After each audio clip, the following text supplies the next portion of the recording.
ውድ የአሃዱ ቤተሰቦች ኢትዮጵያ ካሏትና ከነበሯት ታላላቅ ሰዎች መካከል አንዱ ተቀዳሚ ሙፍቲ ሐጂ ዑመር ኢድሪስ ነበሩ። ሙፍቲ አንደበታቸው አይጠገብም። ካንደበታቸው የሚደመጠው ኢትዮጵያዊነት፣ ኢትዮጵያና ሕዝቧ እንዲሁም ደግሞ እጅግ የጠለቀው የሃይማኖት ዕውቀታቸው አስተምሮቶቻቸው ናቸው። የሐጂ ዑመር ሙፍቲ የሃይማኖት መሪነት በእስልምና ውስጥ ቢሆንም ነገር ግን ሲያስተምሩ የሁሉም ሃይማኖት ተከታይ የሚያዳምጣቸው አንደበተ ርቱዕ እጅግ ተወዳጅ ኢትዮጵያዊ ነበሩ። በዛሬው ኢትዮጵያዊ ስንክሳራችን እኚህን ታላቅ መንፈሳዊ መሪ የነበሩትን ታሪክን፣ ባህልን፣ ማንነትን፣ ሃይማኖትን፣ ሰብዕናን የተላበሱትን ቀዳሚ ሙፍቲ ሐጂ ዑመር ኢድሪስን በጥቂቱ እናስታውሳቸዋለን። ጥበቡ በለጠ ነኝ።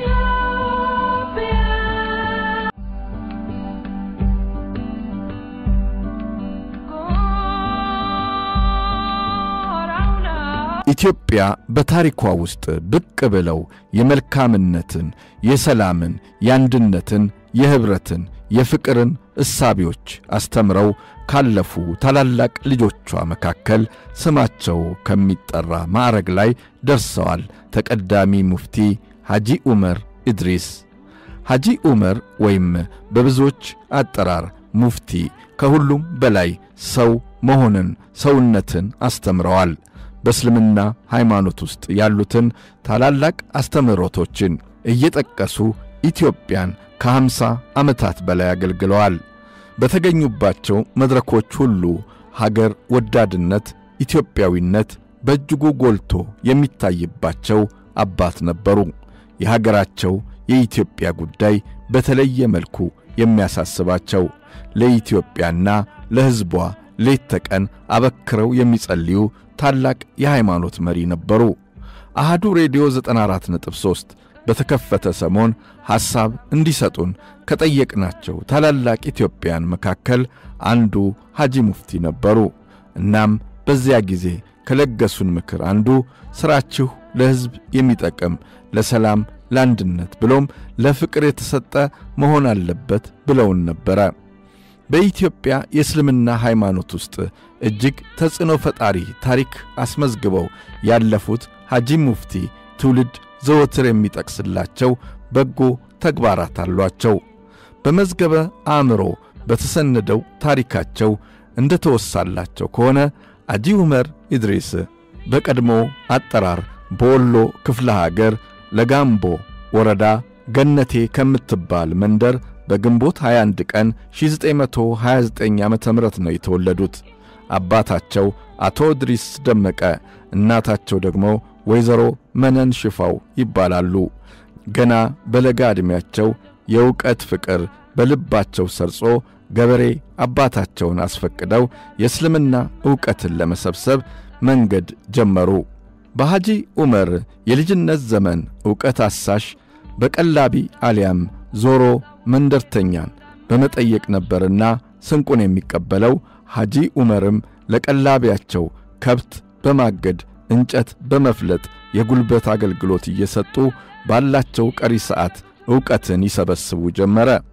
ይህ አስደናቂና ለብዙዎች ትምህርት የሚሆነው የልጅነት ታሪካቸው ሲዘረዘር መሽቶ ይነጋል እንጂ በቀላሉ አያልቅም ይላል ጽሑፉ። በጽናት ያውም የቤተሰብ የሞራልም ሆነ የስንቅ ድጋፍ ላደረገላቸው ከቶም እሳቸውን ከዕውቀት ገበታ ለማስተጓጎል በትዳርና በግብርና እንዲታሰሩ ቢደረጉም ከዓላማቸው ውልፍት ባለማለት ያጋጠማቸውን ፈተና በሙሉ በጽናትና በብልሃት በመወጣት ካሰቡበት ለመድረስም ችለዋል። ሐጂ ዑመር ከ50 ዓመታት በፊት አዲስ አበባ የመጡት ኡስታዛቸውን ወይም መምህራቸውን በመፈለግ ነበረ።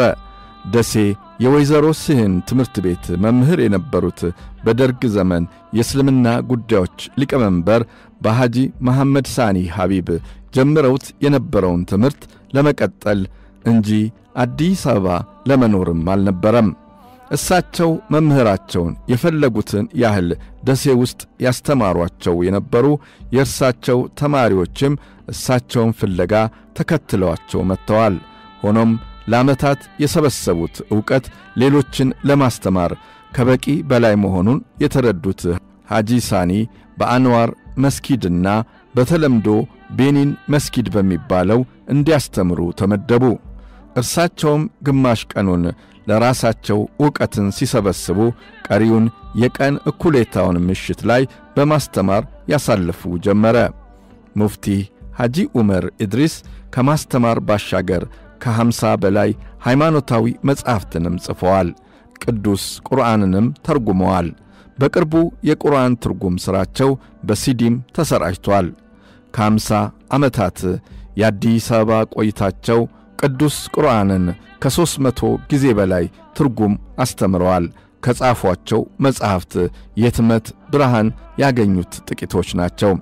ከዚህ ቀደም በተለያዩ ጊዜያት በተመረጡባቸው ቦታዎች ሙስሊሙን ህብረተሰብ በቅንነትና በፍትህ ሲያስተዳድሩም ቆይተዋል።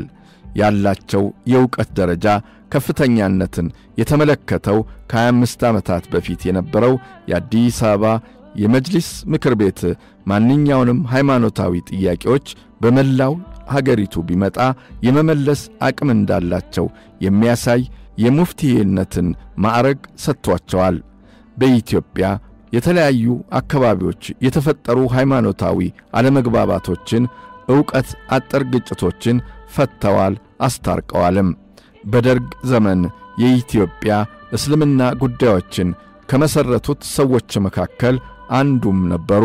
በ1967 ዓመተ ምህረት የምክር ቤቱ አባልና የኡላማ ሊቀመንበርም ነበሩ። በተከታታይ ለነበሩ ዓመታት በተለያዩ የኃላፊነት ቦታ ላይም ሰርተዋል። ከ10 ዓመታት በፊት የአዲስ አበባ እስልምና ጉዳዮች ከፍተኛ ምክር ቤት ሊቀመንበር በነበሩበት ጊዜ በሃይማኖቱ ተከታዮች መካከል የተፈጠሩ አለመግባባቶችን በውይይትና በዕውቀት ላይ ተመስርቶ ለመፍታት የበኩላቸውን ከፍተኛ ጥረት ማበርከታቸውን ጽሑፉ ያስረዳል። ሐጂ ዑመር ስለ እርቅና ሰላም ብዙ ሰርተዋል። ፈጣሪም ለኢትዮጵያ ሁሌ እንዲህ አይነት ታላላቅ ሰዎችን አብዝቶ ይስጣት። አሃዱ ሬዲዮና ቴሌቪዥንም በታላቁ ኢትዮጵያዊ በተቀዳሚ ሙፍቲ ሐጂ ዑመር ኢድሪስ ህልፈት የተሰማውን ጥልቅ ሐዘን እየገለጸ ለቤተሰቦቻቸው፣ ለወዳጅ ዘመዶቻቸው፣ ለመላው የሙስሊሙ ማህበረሰብና ለመላው ኢትዮጵያውያን መጽናናትን ይመኛል።